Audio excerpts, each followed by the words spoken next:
Dear friends, good evening. It's RAbbi Benzion Laskin here in our show Conversations with Jewish Influencers. And today we are actually in very special days, few days before Rosh Hashanah, before the new year. The last less than 12 days, every day before Rosh Hashanah is a day when you can change 1 month in the past year. It's a day for transformation, a day for change. It's a very special time. And in this special time, we have a very special guest, a very colorful soul, I would say so, a very special woman from Philadelphia, Sofya Sarah Esther Tamarkin, that came here immigrated many years ago from Soviet Union, got master's degree here in the United States, became a successful business lady, a life coach, a writer for Chabad.org, a yoga teacher, and she actually wrote a play that we'll discuss as well. So many talents, thank God. Sofya, good evening. Hello, I'm so honored to be here. And Rabbi Laskin, we have been acquainted for quite a few years. I've been privileged to attend Shabbatons and listen to the music of your beautiful soul and the music of your beautiful mother, who inspires us all with her talents. And I'm honored to be here. Thank you. Thank you so much. And I do remember your lectures at our National Russian Shabbaton, and when you was telling about all the cities and the places and the souls that you met, and always with such a talent to inspire people. And I'm very happy that we have this chance tonight to meet and to discuss about transformation, about challenges, about difficulties, and how to overcome it, transcendence, as we spoke. And I remember there's a joke that I like very much. It's an old joke about a famous guru somewhere there in Nepal. And a lady from Israel, Sarah Abramovich, she decided one day, I go to Nepal to see this guru. She takes one airplane, then she takes a helicopter, and then she takes a boat. And finally, she comes to the high mountain, and she finally finds him. And then it was such a big line, she was need to wait for about half a year till she can meet him. And she said, no problem, I will wait. So she's waiting for so long. And then after this half a year, they told her, listen, the guru don't have time. You have 3 words. You can tell him 3 words, no more. Okay. So she comes to the guru and she tells him 3 words. Moshe, tachzor habayta. Moshe, come back home. And when I spoke today, I said that it's a days of transformation, of change. But to be honest, I'm not so right. Because in Hebrew, it doesn't say transformation. In Hebrew, it doesn't say change. In Hebrew, it says tshuva. And tshuva is to come back. To come back to your home, to come back to your roots, to come back to your soul. And every soul has its own unique path to return, to come back. And I want you to start from I know that you have an incredible story, but at least in short, to share with us about your special return, about your special path. Well, I'm very honored to share just a little tidbit about my return. When I was about 13 years old, my family met Rabbi Shem Tov in Philadelphia, Rabbi Abraham Shem Tov, and his beautiful wife, Batsheva. And actually, it was my grandmother, and we'll talk about her later, who met her at a supermarket. We went through 2 refugee camps, and in refugee camps in Italy and Austria, like many Soviet immigrants, we were able to bargain. Every penny counted, or whatever the currency it was, depending where we were. And my grandmother was our warrior. She would bargain at the market. So when we finally arrived in Philadelphia, she proceeded to do the same thing and bargain at a ShopRite, but in Yiddish. So that was a very colorful event, and Mrs. Batsheva Shem Tov was right behind her, and she told her that my grandmother was not supposed to bargain in the store and also not supposed to buy treif chicken. See, this was the first time my grandmother heard the word treif, which means not kosher, since literally her own childhood. So thus we started a very strong relationship, and Rabbi Shem Tov took my family amongst with other families that arrived in late 1989 or 1990s to meet the Rebbe. And to me, this still is one of the most meaningful and one of the most profound memories of my entire life. And as I share in my articles, I wrote an article on Chabad.org. I would love for the listeners to read it, because I feel like in a minute, I cannot really sum up that story. That article took me probably And they're years beautiful to write. articles. I read many of them. So. Years to write, because I think some experiences just can't be put into words because they're too profound. But as Rabbi Kiva Tatz, he's my current teacher, he says that, when you have a flash of lightning, you have an orientation where to go in life.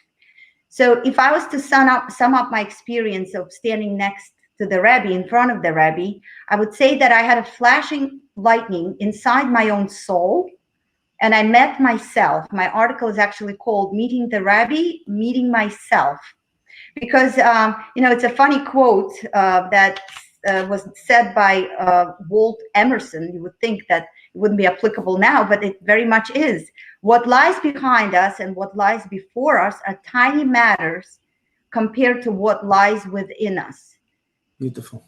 So as a Soviet child, I did not tap into that potential yet. We were immigrants. My parents were lost in the new country. It was a very challenging time, like for most of your listeners who have the same story as mine. We all came here. We didn't know how to navigate in our new life. And by meeting the Rebbe, I really met myself, because through his beautiful blue eyes, I was able to see the reflection of my authentic, pure soul that I didn't even know existed. So if I was to sum it up, I think that this is where my journey began. This is really beautiful. And it reminded me actually when you said about meeting yourself, about the famous story when famous Rabbi Weinrab from Baltimore, he was the head of the OU, and when he was 40 years old, he had a lot of questions about God, about life, and he called the Lubavitcher Rebbe, and the Rabbi Gorner picked up the phone, and he says, I'm calling a Jew from Baltimore, and I would like to ask the Rebbe some questions about creation. And the Rebbe next to Rabbi Gorner stands and says, tell him there's a Jew in Baltimore, Rabbi Weinrab, but he can talk to him. He says, yes, but this is Rabbi Weinrab himself speaking. And then the Rebbe answered him, there's a moment in life when you need to talk to yourself. And this is really what happened. And I want to tell about the moment that you start to talk to yourself. And we're speaking now about the time that we all need to talk to ourselves, because this is time before Rosh Hashanah. But when you're starting this conversation, it's not easy. It's not easy to take responsibility, to fight with yourself, to fight with your habits. So if you can share your experience. Absolutely, I'll be honored to. When I give lectures, I like to start with a pacifier story. When the baby's crying, the mother gives the baby pacifier. Perhaps it's not time for the nourishment yet, not for the milk. So the baby would take the pacifier and try to suck at it, thinking if there's the milk coming. But then if the mother continues to do this, the baby just doesn't take it, it spits it out, because it knows that it's fake. The same idea goes for our reality. I think we're given a lot of different pacifiers that are lacking real nourishment. And some people are addicted to shopping. Some people are addicted to nonstop Netflix. Some people are addicted to, different things. I don't want to minimize anyone's troubles, and we all have something we're struggling with. But the idea is that the real nourishment comes from the compass that leads you within yourself. I really like the story where a young sailor asked a very knowledgeable captain how he's able to roam the seas and be so comfortable. And he said to him that the secret is that he has his compass. Without the compass, he can't be free. So I feel like without our Jewish Torah, without our knowledge of who we are and how we're connected to the infinite light, we are really that sailor that is stuck in sea without any kind of navigation techniques, and it's scary and it's dark and it's dangerous. 100%. And but we are actually, as we said, few days before Rosh Hashanah, and Rosh Hashanah, the head of the year, the new year, the head of the year, it's the only Jewish holiday that actually we celebrate 48 hours in Israel as well, and the whole world. And 48 in Hebrew is moach. 40 is mem.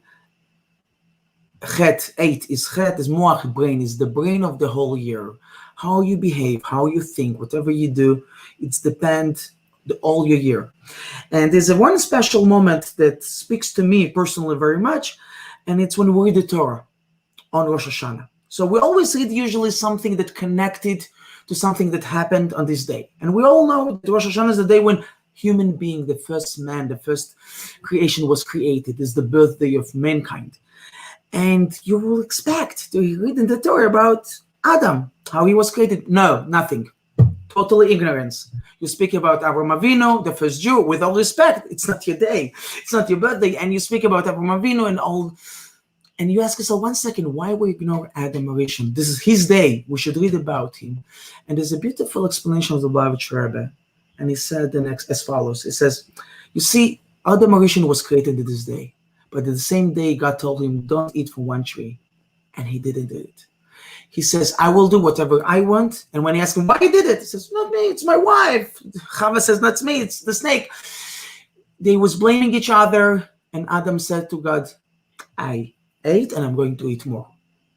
I don't take responsibility on my actions. And then God says, listen, we have nobody to talk to. That's it. Avraham Avinu was a total different story without getting to all the details. So we know beautifully, Avraham Avinu, his father tried to kill him. His family tried to kill him, and Avraham Avinu go against the whole world. And he never blamed, not his father, not his mother, not his sisters. He always say one thing, I am taking responsibility. And he became this symbol in life of kindness, of givingness and everything. So therefore, Rosh Hashanah is the day to take responsibility.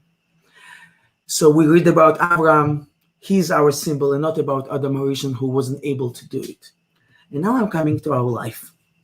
When it's not easy, not to blame others. When it's not easy, to take responsibility when it's needed. Coming to life. So here's my question to you. How actually, as a lady that in Soviet Union didn't had all this, the Torah education, everything, in one moment you need to take responsibility to go against many things in life. What's your input? Well, I also don't want to minimize, the struggle, because I do think it's a continuous process of growth. It's a constant struggle. So we're speaking about struggle. Right, of course. I think that all of us are growing. We're all on the journey. And I think that when I speak, I like to actually quote what the Rebbe said to a struggling teenager who told the Rebbe that, he was wondering why God would make life so complicated, constant transitions, and why he couldn't be created with black and white views, and he could be really like an angel, where life would not be full of challenges. And, it's difficult for all of us, especially so many of your listeners from the former Soviet Union. It's so difficult to change, and you might know, what to do, but actually taking the next step, it's very challenging. So the Rebbe replied to him that the difference between a photograph and a painting is tremendous. A photograph is sold for dollars or pennies, depending, it's very cheap. It's perfect, but there's nothing that a person that took a photograph, it did not include a person's effort. Yet the painting is a reflection not only of a subject, but of the artist as well. We are all a reflection of the quote unquote, the artist, the capital A, of our creator, of our Father in heaven. So when you realize that you're not a photocopy, you're not a picture, you're not a carbon copy like another almost 7 billion people in the world, you're unique, your map to yourself is unique, your journey is unique, your purpose is unique, and your challenges are unique. I think you're faced with the decision that you have to discover who you are, and you do have to take that journey called life very seriously. 100%. And there's only one small question. So how? What's the path, or what's the tidbits, or how you personally overcome some of the challenges that you had in this path? Well, again, I'm going to try to answer with a story, because I think we love stories. Baal Shem Tov taught that, stories are very powerful. There is an allegory about a person that was trying to collect money to take a voyage from one city to another, but he didn't want to travel like everybody else. He wanted to buy a first-class ticket, and he did, but the problem was it was for half the destination. So the conductor came and escorted him out in the middle of the field. So he did travel in comfort, but it was for a very short time. I think the road to success is continual effort. I have a life coach, Rabbi Niven, who lives in Israel, and he says that sweat is the currency of God. Sweat is the currency of God. We're not responsible for the results, but we can be responsible for our toil, our intentions, our efforts. And obviously, we very little have control over the situation we find ourselves in, but the way we react to it and respond to it in our own psyche, in our own inner world. So I would probably have to sum it up by saying that it has to be a steady process, but a very consistent one. Beautifully said. And Sarah, Esther, Sophia, what inspires you? What's, again, I'm sure every one of us, we're all human beings, and we all have our moments. And we have moments when we're failing, when there's a difficulty as a result of stress, especially nowadays, when so many people in so much stress. But there are things that always inspire you and help you to overcome it. So what personally to you, what helps you in your daily life? I'm going to go back to the wisdom of our Torah, where it did not depend whether or not a Kohen, a priest, was in a good mood or not. He continued to bring sacrifices in our temple. The consistency of everyday life, I do have, like everybody, all our listeners, are very dark and very gloomy days. But I don't stop my commitment. I may do it with a little less vigor. I might do it with less enthusiasm. But every day when I wake up, I start by saying a prayer of gratitude for opening my eyes. There are days when I'm singing, as I say, but there are days when I just can barely utter the words, like all of us with life. I think that the secret is to be consistent and really not to listen to this inner voice that tells you that, you know, if you're not doing it with too much enthusiasm, it doesn't matter, because I think that is the voice of darkness. And if you do stop, then it's very hard to start again. So decide to do something, don't stop, continue with it. This is beautiful said, and as the famous conversation, the Talmud, on what's actually the most important pasuk, the most important verse in the Torah, and there's so many, Shema Israel, or love your fellow Jew, and by the end it says is the moment when you bring sacrifice in the night and bring sacrifice in the morning, wake up in the morning, in the night, when everything is good and when everything is bad, but you still do it. This is the most important moment, the most important verse in the whole Torah, because we won't have nothing without this. And you know, when we speak about how to be able to have consistency, you know what I remember? It's bringing me back to the Soviet Union.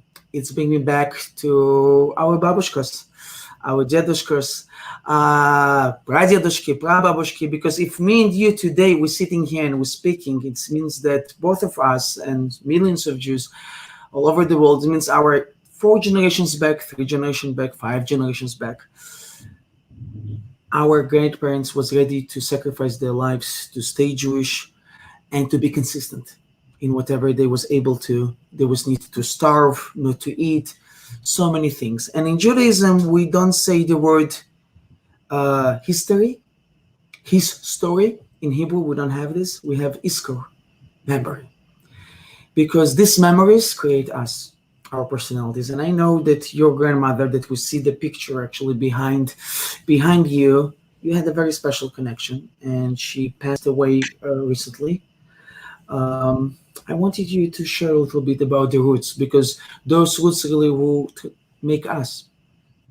I'm so honored that you asked. Thank you so much for that. My grandmother Zelda, whose picture is behind me, I dedicate, of course, this program to her memory, but really to her life, because she's not a memory. She's a living legacy of what a person can overcome and transcend and remain vibrant and grateful and kind. My grandmother was born in 1924, and I'm happy to read a fragment of the play, but I'm just going to sum up right now her story, because the story is full, and the segment I'm going to read is just for a few minutes. Her mother died in childbirth during the childbirth of her younger sister, so she was just 2.5 years old, almost 3, and she was raised by her always tired and exhausted and working father, raising 3 orphan girls. She has actually had a very difficult childhood that later had a stepmother, a complicated situation, a complicated relationship. And unfortunately, after she got married in late 1930s, I believe it was, she became a widow very quickly after that, a few years after, because her husband unexpectedly drowned. So she was a widow, an orphaned, and a few years after she became a widow, her younger daughter, my aunt, fell from a playground and hit her head and became handicapped for life. And she has been marching through life with a very strong, positive attitude despite unthinkable challenges, of course, including immigration to the United States, leaving everything behind. It has been a journey of a lot of transcendence and pain.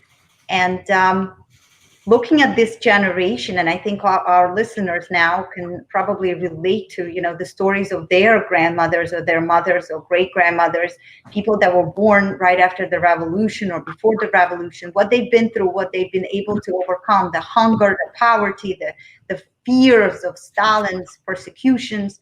And many of them continue to be grateful givers and did not break. They continued to march through life and held their head high, and they celebrated their Jewish heritage, even if it wasn't done openly. But they would tell their children that, we're Jews, we have to marry Jews, and it's something that we should learn from.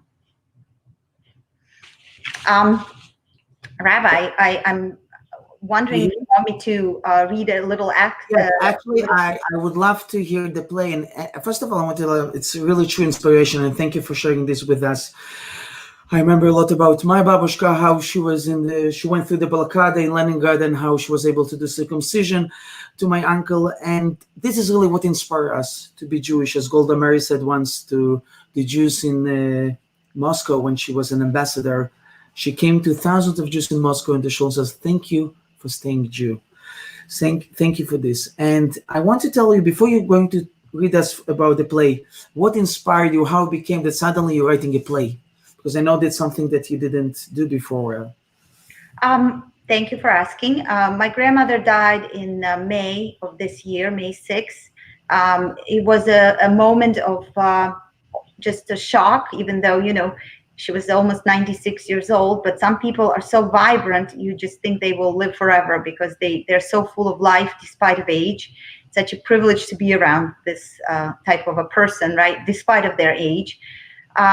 And when we really started putting our thoughts together about her life as a family, we discovered that about 20 years ago, and I would love to share this with the listeners because I think this is one of my most precious possessions now. She wrote her story in Russian language, an entire, like the children's book where you empty book of loose leaf of paper.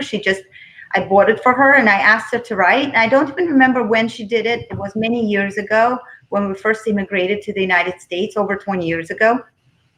And now, for no money in the world, we could, have her tell us her story. So much of it I've literally just translated. Of course, I've added a little bit of artistic creation to this. Sure about but a lot of it is her own words. And I would like to suggest humbly to our listeners that, the generation that is, been through all this, they're not going to live forever. And we should use this opportunity to ask them to write their stories. And now there's so much technology, we can record them.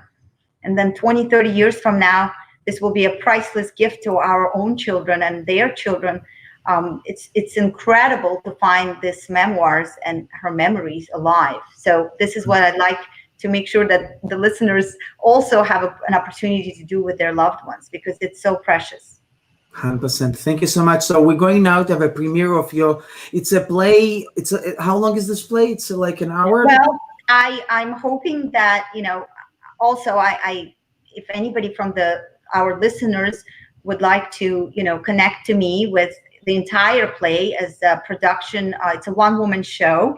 Of course, I'll be happy to read it. I'm not a professional actress, far from it, but I'm doing my best as an authentic, granddaughter. As the play itself, I wrote after I took a class in Princeton University. So this is I was guided by professionals. So it's a little bit over an hour, the entire play, with a lot of different lessons, ups and downs of a person's life. And of course, it can be performed over Zoom. So those of our listeners that are interested in the entire play, and they have an event, a fundraiser, or any kind of a situation where this could be appropriate as a main event, I could be very happy to speak about it. I can be contacted at my email, which is howdoigrow@hotmail.com. howdoigrow@hotmail.com. I'm also always happy to answer people's questions. I have people write to me from all parts of the world. So if you have any questions, and I don't know the answer, then I will direct you to Rabbi Laskin. This is beautiful. So, Sofya, we're going now to have a premiere of fragment from this play. What's the name of the play? The name of the play is Zelda's Unbroken Heart. This is really beautiful. This is really special. Thank you. So, Sofya? I was born a lifetime ago in July of 1924 in a city called Samara on Volga River in Soviet Union. There was so much despair, hunger, and poverty after the World War and the Communist Revolution of 1917. My mother died when I was just 3 years old in childbirth with my younger sister. My older sister, Rachel, was 5, and the baby Oля, named after my mom, was only 2 hours old. What I remember about my mama is how she liked drinking her tea, dipping cubes of sugar pieces into our hot water. It's funny how the memory works, and we remember the most trivial things. My 2 sisters and I were raised by our loving and forever exhausted father, David, who worked round the clock to feed his 3 little motherless daughters. I don't remember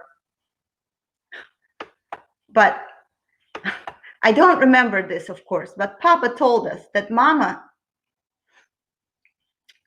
when Mama died, he covered all her windows for the morning week of Shiva.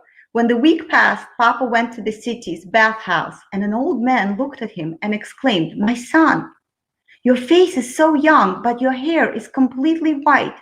How is it possible?" Papa didn't know that he went gray from the shock of losing his wife. He was 27 years old when he was widowed with 3 of us girls. I remember that his hair was always white. How can I explain the reality of those days? We lived in a tiny room with all 3 girls sleeping on the top of a big chest that contained all our belongings. Papa found a thin mattress to put on the chest and made it into our bed. We had 1 set of sheets, and it was time to wash them, so we had to take turns to watch them dry on clothesline. One day, it was my turn, and I got distracted by a friend. And when I turned around, I saw gypsies running away with our clothes and sheets. I still remember how I was running after them, screaming and begging for help. A policeman heard me and came to my rescue. I didn't have a single thought about my safety, only about the stolen sheets and the clothes, because there was no way to replace them, you see. This is all I was thinking about, running and crying. This is what people cried about those days. I remember Papa coming home from work late at night, talking us with bedtime fairy tales. We didn't understand that he was working 16-hour shifts in a grocery store to make the ends meet. Papa was falling asleep in the middle of every story from exhaustion and lack of sleep while living his workday. Papa would start, "And the Red Riding Hood went to see her grandma, and the kilo of rice is 2 rubles, plus the bread is 3 rubles, plus 9 kopeek, and the 3 of us would scream, "Papa, Papa, what rice? You were telling us about the Red Riding Hood. Krasная шапочка." Papa would wake up and start again. Where did I leave off? Oh yes, the wolf said to the Red Riding Hood, "The flour is 3 rubles today, plus you already took a loaf of bread, it's for the next person." We were holding our stomachs from laughter as Papa was dozing off again, innocently wondering, why was Papa falling asleep and interrupting the story? We were three motherless girls. How could we ever understand how much weight Papa had on his shoulders? I remember a little boy sitting on a stoop in a neighborhood. The boy was covered in lice and was begging for food. I still feel my heart racing as I think of that day. I ran inside the house yelling, Papa, Papa, я хочу отдать свой хлеб этому мальчику. I want to give this boy my bread, the boy who is sitting outside. Papa knew I could not be stopped despite our own hunger. I snatched a piece of bread and stormed into the street. When I walked up to the boy, he grabbed the bread with both hands, stuffing it into his mouth. He was so hungry and weak. I'm reliving this incident again and again for so many years. I think and wonder if the boy survived. I often dream about this boy. I wish I could have done more for him. Hunger changes you forever. Голод — это страшно. I never throw away food. Food is sacred. Sometimes I bake croutons out of stale bread and hold them in my mouth for a long time, remembering the feeling of hunger. And I remember how, as children, we would take these crumbs and hold them in our mouths, and they would swell up and seem bigger in size. But you can't fool hunger for a long time. It would only be a while until you'd be hungry again and your stomach would be rumbling. Hunger is a horrible suffering. Это очень страшно. During my childhood years, people lived in terror. There were years of Stalin's repression. People reported their neighbors to KGB for really no reason. Neighbors were scared to trust each other. Many people disappeared without a trace after being interrogated by the government about their communist agendas and propaganda. One evening, Papa came home with a big teapot called Russian samovar for us to drink tea, chai. A neighbor suspected that Papa was hiding something illegal inside of it. He reported Papa to the local authorities, and in the evening, police knocked on our door and arrested Papa. The soldiers came stomping their feet, stomping. I remember that sound of marching feet. It's a horrible sound. I remember sitting on the chest bed with my sisters, afraid to move and talk. The terror we felt for those 36 hours while Papa was away could not be described by words. Papa returned that next evening, badly beaten, broken, and exhausted. There was no evidence found against him. Yet this was a real miracle. Now I understand that many disappeared from these interrogations, and evidence wasn't necessarily what decided people's fate. This is a real gift that Papa was back. Typhus claimed around 3 million people in 1920s. When I was about 7 years old, the epidemic hit about close to home. All three of us became ill with this horrible illness. We had high fever and terrible weakness, stomach pain. While my sisters remained conscious, I succumbed to the worst of the disease. Papa paid for a doctor to visit us. This was a complicated and expensive ordeal. The doctor examined us one at a time and told Papa, David, you're a smart man, and I will be honest with you. Your oldest, Rachel, and youngest, Oля, they have a chance to survive. Bring them to the city hospital. We'll do our best. But your middle one, Zelda, she won't live. Don't waste your money or time. She has been unconscious for 3 days. She has no chance to live. I heard Papa's words. He said to the doctor, I will take all 3 of them to the hospital. I won't give up until she stops breathing. I'll always remember Papa's answer. He had hope. The hospital, if you can call it that, big room with hundreds of beds. Papa sat on a chair near me. He dozed off and dreamt of our mama. In her dream, she came and gave 4 loaves of challah bread for each one of us and said that Zina, as she called me, she needs an extra one to get her strength back. So give her 2, she said to Papa. Papa woke up by my voice. After 3 days of in and out of consciousness, I woke up and asked for a drink of water. This was a true miracle, a message from the other side. You see, Soviet government, they prohibited all religious observance. Yet no authorities have power to remove faith from the hearts of people. We knew that my mom, she was there for us in our darkest moments. I think I'll stop here. Thank you so much. I'm saying it's really incredible, first of all, mesmerizing. It's also very emotional. It was hard for me to start. I'm sorry, I stumbled because it's a very emotional journey. It is very emotional for me because, again, for all of us who remember the stories from our babushkas and from the Soviet Union, it's bring back, and I'm so grateful to you, first of all. I'm sure that your babushka was now up in heaven having a lot of nachas. And now I understand from where the strength, I always saw a lot of strength in your soul, and now I understand from where it's coming. And by all of us, I think that, like in this famous story when was a famous rabbi in the Holocaust, I don't remember now the name, when the Nazis told him you need to jump over a huge pit, and it was impossible. And the rabbi jumped, and his student next to him jumped after him, and he was able to survive. And the student asking the rabbi, how you did it? He says, it wasn't me. I was holding my Zaydis, my grandparents, my great-grandparents. This was them, it wasn't me. And after such a powerful, small part that we just heard, and I'm sure the whole play is amazing, how you explain these giants, our grandparents, now speaking about your babushka, and I'm sure you had a lot of conversations, what inspired her? Through all the odds, what was the key? I think that our generation is plagued by expectations. I think we have this sense of entitlement, and especially the new generation, our children, we feel entitled. I think the secret of the people that lived before us and survived all unimaginable challenges, wars and hunger and poverty and a lot of loss and death, is because they didn't have expectation. They didn't focus on what is owed to them, but rather they focused on, what they can bring to the world, not only from the religious standpoint. My grandmother Zelda was a doctor, and she spent her entire life healing people, and she was worried about her patients day and night.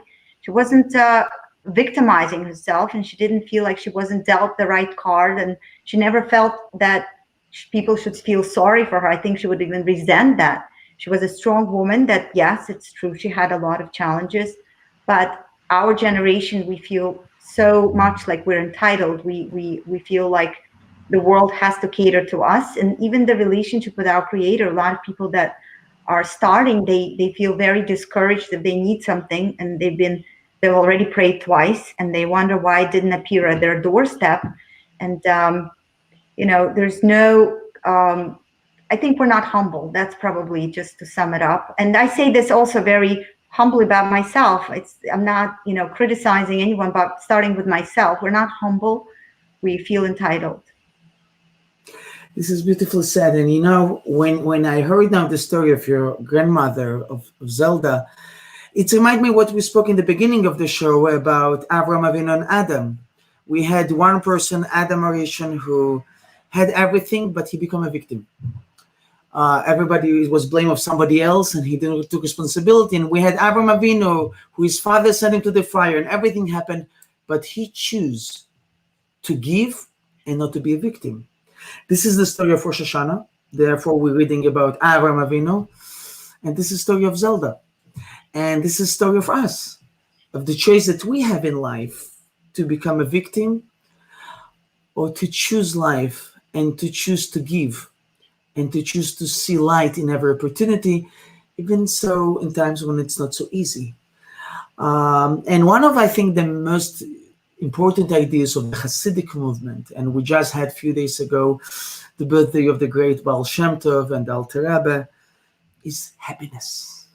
How important to be happy, and how important now to be happy especially, and to feel the light, but let's put it this way, it's not always easy. And the Baal Shem Tov said that in every second, your life depends not only from what you do, not only from what you say, but from the vibration of your soul, from what you feel at the second, from your thoughts. So let's speak about Zelda. What kept her happy? What kept us happy? I think that giving is the most rewarding of all emotions we can experience. We're taught that we're blessed on the path that we choose for ourselves. God blesses us with free will. We're not carbon copy pictures. But what is the significance of a choice if it's made by a robot, if it's programmed? Our free choice means so much to ourselves, to our world, to our creator, because we have that. We can choose the path. And when we do choose to go on the road of giving and transcending and bringing the light, God sends us more opportunities to do so. I mean, Rabbi Laskin, I think you're a perfect example of that. You have devoted your life. I have a right to my opinion about how much you have done for the community, for where you're immediately located in New York, and for the world now that so much has gone online and viral. And I hear people quote your shows and quote your sayings and quote your teachings, because if you put yourself on a path of light and you want to be the conduit of light and holiness in this world, Hashem gives you opportunities, things that you couldn't imagine would happen, they do, because you open yourself as a vessel and you want to be used as that channel of godliness into the mundane world. So I'm so honored and privileged to be here with you. And I'm sure on behalf of all your listeners, we thank you for all that you do for this world and for the Jewish world and Jewish community. You know, we're only vessels, and thank you for these words, but thank you, Sofya, for what you do. And it's an honor that you're with us today. And we really, every one of us is a unique soul, is a unique note in the symphony of Hashem. And as you said beautifully, our mission is, again, we have challenges, we have mistakes, this is life, but we try to be a vessel. As the famous question, what is health? Yeah, everybody now is looking for health from COVID, from everything. And health is actually the moment when you don't feel your body. The moment you don't feel your body, and you're healthy. Because if you feel some this here pain, that pain, your health is not 100%. And what is happiness is when you don't feel yourself, when you think of how to help others. This is the moment when it really keep you alive and keep you giving. So my question to you is, what, now we before the Rosh Hashanah, what practical advice? What we can take? I think so. Yeah, it's a very good idea to give practical advice. So again, forgive me, but I'm all about stories. I'm a storyteller. All our life is about one big story, right? And Right. I answer questions with stories because they stay with us. I think that lectures don't, but stories do. This is actually a true story that happened in Israel. Only in Israel this could happen. But there was a bus that was number 45, and it broke. And people were evacuated kind of in the middle of nowhere. And they were told that another number 45 will come and pick them up very shortly. But, like over an hour went by and the bus is not coming. And people are so angry and disappointed and upset and tired. And suddenly they see a bus number 30 approaching, and they wave and the bus stops and they say, please, we're stranded. Can you take us to the nearest city? And then there we'll figure it out, but we're in the middle of nowhere. And the bus driver, no problem. You can hop on and I'll take care of you. And as they were so grateful, they were so cheerful, they just showered the person with blessings, the driver. And then they got off, they looked back and they see this was bus 45. So he just changed the number for a minute when he approached them. So of course they said, what's going on? When we were stranded, you approached us as number 30, but now we see you are that replacement bus number 45. What's going on? So the bus driver said, you see, I was late because I was stuck in traffic. Because you expected me, you would be very upset, and the entire bus ride you would be cursing me and saying negative things and how I'm a terrible driver and how you deserve better. But because you thought I didn't really belong, I'm number 30, I have nothing to do with you, it's not my problem. But here I am, a savior. I'm here to save you. All I got for an hour is blessings and water and gratitude and wonderful singing and anything to thank me. So I think in life, when we approach our reality, we should not think that we are entitled. This is not bus 45. We should think of it as bus 30. No one owns us anything. Of course, it's okay to have minimal expectations from our loved ones. We're not talking about extreme situations, abuse or whatever it is, but we're talking about everyday life. You don't wake up and say, who is going to do what for me? Just the opposite. You're going to wake up and say, what can I bring to the world? And then as you go through life and connect to others, you think of them as bus 30 that is there to save you and there to do you a favor. They have no responsibility to make you happy. They have no responsibility to entertain you or help you fulfill your mission. They are there doing their own thing. And if you realize that and you don't demand or expect, but help them, they eventually will hopefully do the same and replicate your behavior. But I think that allegorical story about the buses, only in Israel, but this is actually a true story. Someone witnessed that. They were one of the passengers. But I am still on bus 30, and I try not to get off it and be grateful for everything that comes my way. This is really so beautiful said. Gratefulness is the key for everything. And yesterday I had an interview with the son of Rabbi Steinsaltz, blessed memory, Wow. a giant, and he shared with me that when his father, Rabbi Steinsaltz, was teaching his grandson how to write to the Lubavitcher Rebbe. So what was his lesson? He told him like this. So don't start with a request. Don't ask from the Rebbe. First of all, share with him your good news.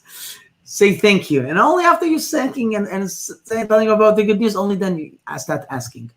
That's all about the gratefulness, and this is beautiful. This is a really beautiful idea.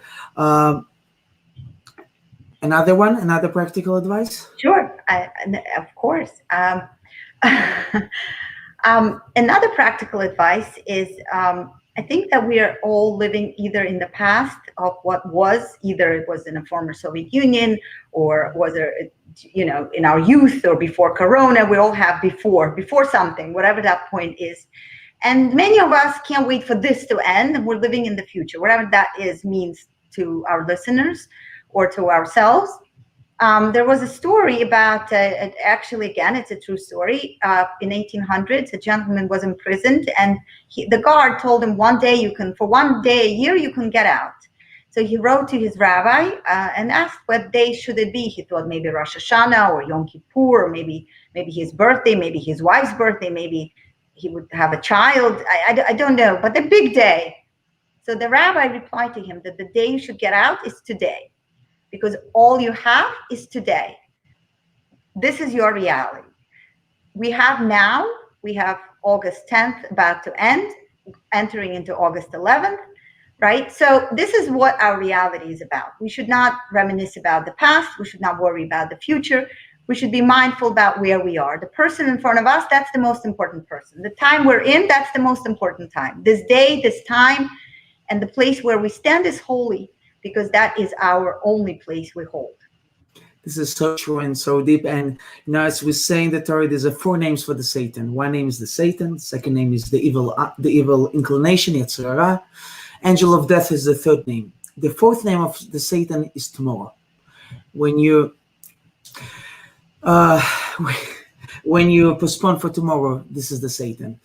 We need to do it now. We need to live the moment now, and not to stuck in our past, not to stuck and to live the moment. And I want to, when we're finishing now soon our conversation, I want to speak about one more moment. It's very important in our life. I remember another old joke about, that old couple that always wanted, not actually, they didn't want to. The husband wanted very much one time in his lifetime to go on a helicopter, and the wife didn't want to, and every time says, Sarachka, let's go to a helicopter. Says, listen, $50 is $50. We cannot allow ourselves such a pleasure. And then they celebrate 50 years of their marriage. As maybe now Sarachka says, no, it's $50 and $50. We cannot. And at some point, they're already 80 years old, and they're going in Manhattan. And they're walking nearby the helicopter. And the husband sees, Sarachka, we're only 8 years old. I don't know when we're going to have another chance. Let's go one time in our life on a helicopter. And Sarachka answers, it's cost $50. And $50 is $50. We cannot do it. And the pilot heard him and says, guys, you're a looking nice couple. I have compassion. Go to me. I'm not going to charge you. But with one condition, you're going to be silent the whole way. Now, he was doing such crazy things in air. He wasn't feeling well after doing this, and it was such a silent in the back, nothing. And by then, when he finally landed, and he asked Abraham, the husband, says, Wow, you were so sudden. I was so amazed. One second, where's your wife? Where's Sarah? To be honest, she folded off. But I want you to say something. But then I remembered that $50 or $50. So then I didn't say nothing. And this joke reminds how so often in life we make from the $50. It's a big thing, and we forgot really what's about important in life and what's not important in life, what's less important. We forgot really about our values. We not always forget about what we really need to be concentrated.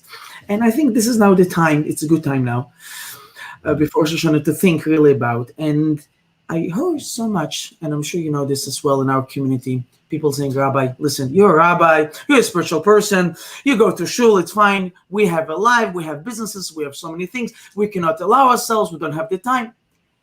So I want to ask you, because you're a very spiritual person, you're also in a business, the combination of heaven and earth, what's the way? I know there's no one way, there's a many, but what helped you personally in this balance?